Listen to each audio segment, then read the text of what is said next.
Pokemon is one of, if not the most popular RPG of all time. From Generation 1 all the way to Gen 9, Pokemon at its core has always been the same. There were a few different mechanics added in each generation to make that generation special and stand out, but at its core, it's always stayed the same. In the games, you take on the role of a young Pokemon trainer who travels across the region catching Pokemon, battling powerful enemies like gym leaders and evil organizations, and uncovering mysteries, eventually culminating in an iconic battle between you and the Elite Four and the Pokemon champion. Even though the story and characters are always different in every game, the Pokemon themselves are what make each game. There are currently 1008 Pokemon, yeah I know, 1008 Pokemon, and there's no chance of them stopping anytime soon, so today I'm here to give you the basics of Pokemon, so let's call this Pokemon 101. Alright, so when it comes to Pokemon, the most basic question that comes to mind is, what are Pokemon? So Pokemon are cartoon monsters that are captured and trained by players to battle each other. Pokemon is short for Pocket Monsters, which was created by Satoshi Tajiri in 1996. Okay, so as someone who's played Pokemon his whole life, I think it's best to separate Pokemon into 5 different categories when it comes to the basics. So we're going to separate types, attacks, stats, evolution, and battling for this video. And by the time we're done, you'll know all the basics for each one of these categories.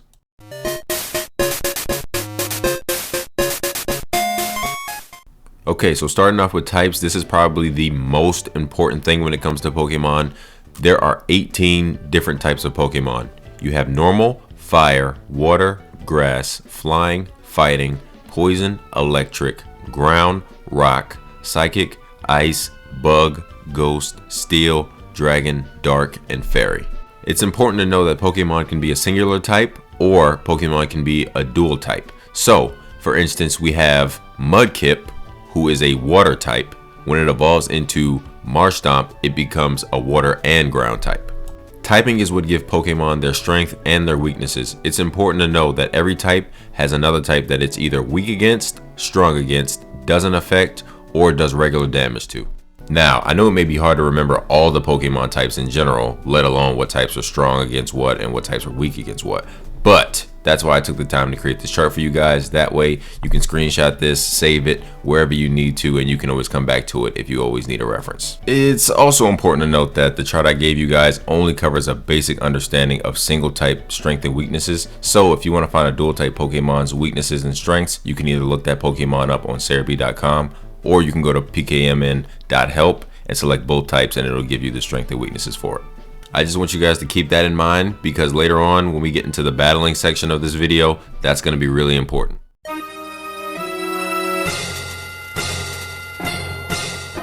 Now we're on the stats. So stats are another thing that can make Pokemon unique. There are 6 different stat categories and every Pokemon, even Pokemon of the same species, can have different stats that separate them from each other.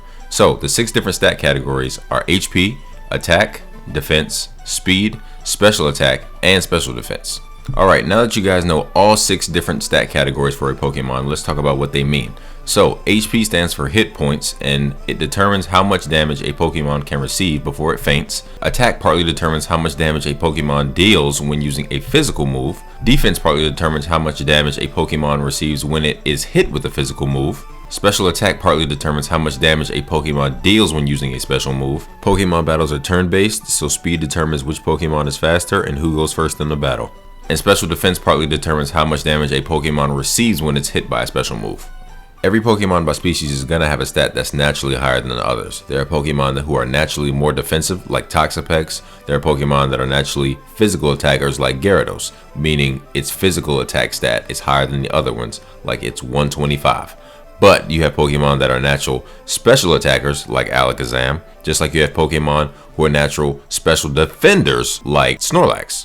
I do want to say I think HP and speed are the 2 most important categories when it comes to Pokemon and Pokemon battling, because a Pokemon with a higher speed can always go first, and a Pokemon with a higher HP, it always takes more attacks to get them to faint. Every Pokemon has a base stat value for every category, meaning those are what each stat starts at. But base stats can be increased by leveling up a Pokemon, its individual nature, its individual values, and its effort values. Now, since this video is just on the basics, we're not going to talk about everything. We're only going to talk about leveling up and natures because those are the basic of the basic. When a Pokemon grows a level either by an item or by battling, its stats will increase. Natures, however, on the other hand, enhance the growth of one stat also while decreasing the value of another stat. So, for instance, if a Pokemon has a jolly nature when you catch it, its speed will be increased by 10% and its special attack will be decreased by 10%. Okay, so that's it for the stats. Listen, I know it's a lot to take in. Trust me, I know it's a lot to take in. But the goal of this video is to build off of each category, and at the end, everything will make sense. I promise you. And if it doesn't, you can leave a comment down below. I'll answer any questions. And everything that I discussed in this vid is available for Google search. You can find it on PokemonDB.net, Cerebi, Bulbapedia, wherever. You have the internet at your resource. So trust me, let's keep it going.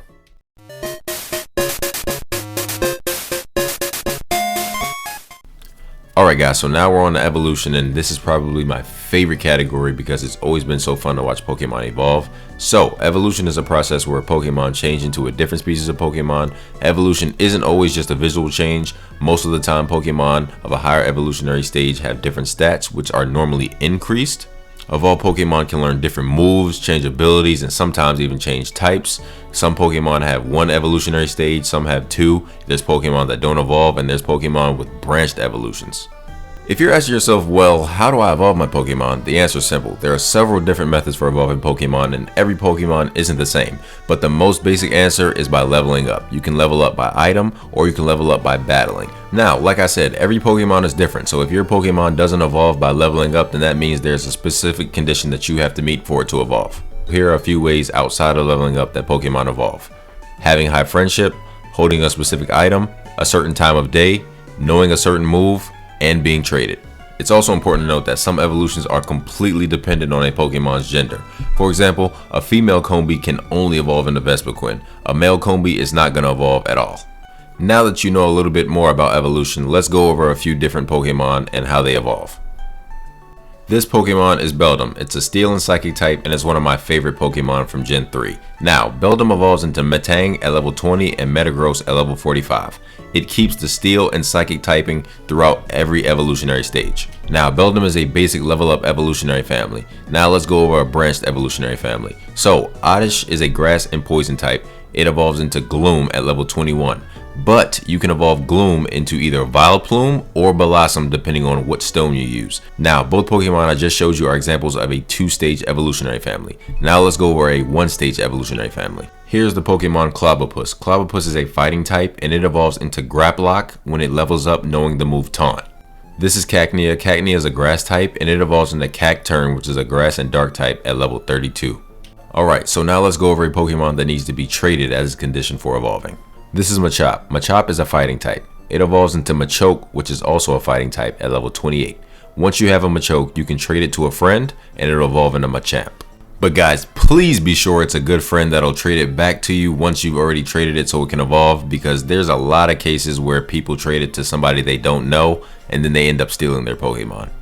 And of course, I couldn't do an evolution section without including Eevee, the evolution Pokemon. So Eevee is mostly known for its ability to evolve into 8 different Pokemon. Eevee can evolve into Leafeon, Glaceon, Jolteon, Vaporeon, and Flareon, all by using a different stone. The final 3 Pokemon Eevee can evolve into are all based on happiness. Eevee evolves into Espeon, having high friendship during the day. Eevee evolves into Umbreon, having high friendship during the night. And Eevee can evolve into Sylveon, having high friendship while knowing a fairy type move. Alright, so now that we've covered the first 3 topics, which are Pokemon types, Pokemon stats, and evolution, it's time to get into one of the bigger topics in Pokemon, attacks.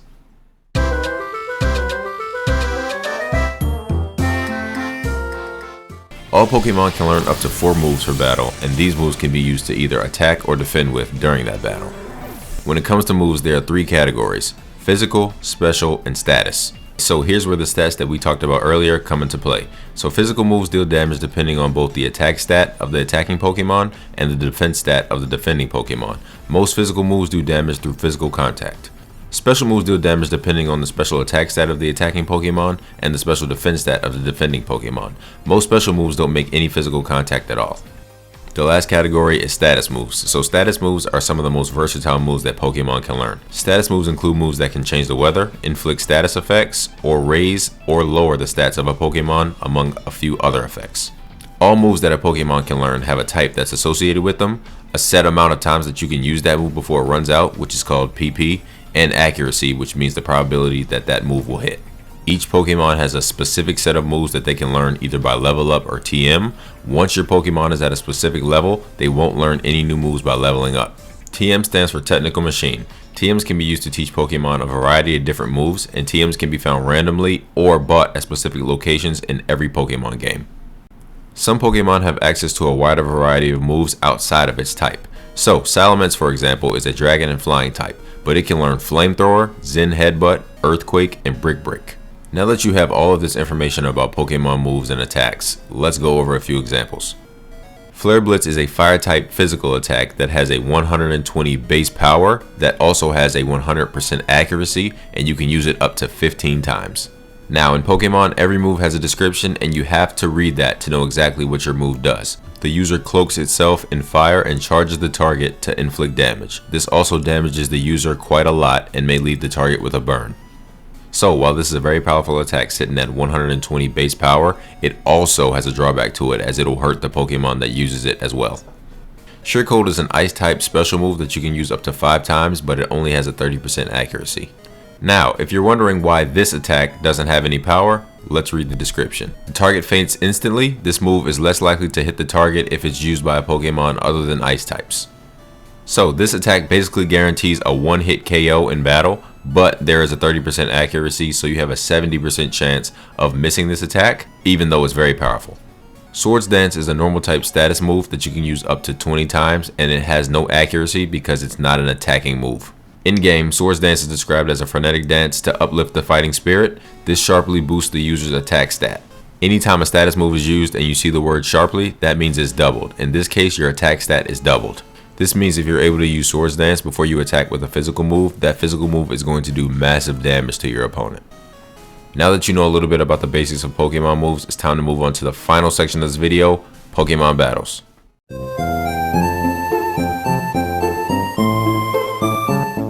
Whether it's the Pokemon anime, the game story, or just playing against your friends, Pokemon battling is the core aspect of Pokemon. Essentially, a Pokemon battle is a competition between Pokemon to see who's stronger and who's been raised the best. In a battle, trainers will call out moves aiming to do damage to their opponent and make them faint. When a Pokemon faints in battle, its trainer must send out another Pokemon to take its place, which is withdrawn from their party. Pokemon battles can range from 1-on-1 to 3 versus 3, and then the full battle, which is 6-on-6. Since a party can only contain up to 6 Pokemon, when all of a trainer's Pokemon has been beaten, that means they've lost. In the anime, Pokemon battles are a lot more free-flowing, but inside the game, Pokemon battles are turn-based. In a Pokemon battle, you'll have the option to fight, run away, go inside your bag, or change Pokemon. Now, there are a lot of aspects to battling, so we're going to talk about the fighting section. Once you click the fight button, you'll have access to the 4 moves that your Pokemon can learn. Now, there are a lot of factors to consider when determining what move to use against your opponent. The main important thing to know when trying to win a Pokemon battle is what Pokemon you're going up against and their typing. This is where the Pokemon type section of this video and the Pokemon move section of this video are going to come in handy. Let's say, for example, we're in a battle against a Magikarp. Magikarp is a water type. So, in order to counteract that, we want to send out an electric type and use an electric type move to do super effective damage against a water type. When you attack in Pokemon, there are a few different sounds you'll notice as you attack. Those sounds indicate a specific amount of damage that is done to the opponent. When it says a move did super effective damage, that means the move did double the normal amount of damage. This only happens when a Pokemon is hit with an attack that has a type it's weak to, like using a fire move on an ice type. When it says a move wasn't very effective, that means it'll do half the normal amount of damage. This only happens when a Pokemon is hit with an attack that has a type it's strong against, like using a fire type move against a water type. If you don't see either one of those come across the screen after you attack, that means your Pokemon did the standard amount of damage based on your Pokemon's moves and stats. Now, because there are so many Pokemon, and like I said before in the move section, so many Pokemon have access to so many different moves, this is the part where battles get exciting. In a battle, typing is not all that matters. The moves that your Pokemon know matters just as much as the type that they are. Just because you have a type advantage doesn't always guarantee that you'll win. You also have to factor in your stats and the stats of the Pokemon that you're fighting as well. Your opponent's Pokemon can know a move that's super effective against you and you would have never guessed it. For example, let's say I have a Volcarona and you have a Poliwrath. On paper, you might be thinking you have the advantage because you have a water and fighting type against my fire and bug type. However, Volcarona can learn Giga Drain, which is a grass type move, and it can learn Air Slash, which is a flying type move. Volcarona is also faster, which means I'll have the first move. That example is one of the many reasons why Pokemon battles are so competitive, because you can teach your Pokemon moves to cover up their weaknesses and enhance their strengths. The other reason why Pokemon battles are so fun is because you can build your team up however you want to. Because you can keep up to 6 Pokemon with you at all times, you can build your team up however you want to handle any situation you think you might be in. This is where switching your Pokemon in and out of battle can help. If you notice that one Pokemon you have out currently is at a disadvantage, you can switch out another one of your Pokemon that might have a better shot of beating that Pokemon into the battle. Now, the other thing that you have to think about when you're battling is the trainer that you're battling. The trainer that you're battling might have a strategy that you're not used to seeing. So then you have to do your best to kind of navigate the battle and try to predict what your opponent's going to do so you can counteract that. Now, it's important to know that the damage that you do to your opponent isn't just a random amount of damage. There are a bunch of formulas in game behind the code and everything like that that determine the amount of damage that you do to your opponent. But we're not going to get into that because this is just the basics of battle. Alright guys, so we've talked about the basics of everything. We've talked about typing, Pokemon stats, Pokemon moves, battles, and Pokemon evolution. And the most important thing to remember is Pokemon is so free. The freedom of Pokemon, the expression of Pokemon, there are a bunch of different Pokemon, so you can be expressive with the Pokemon that you like, the Pokemon that you use, and you can be super different. That's the best part about Pokemon. There isn't one particular Pokemon that's better than everything else. It's all specific to you and what you like. I honestly hope that everyone who doesn't really know much about Pokemon, I've taught you something new. Now it's your turn to get a Pokemon game and start your own journey. I appreciate you guys for watching. Don't forget to drop a like and drop a sub if you're new to the channel.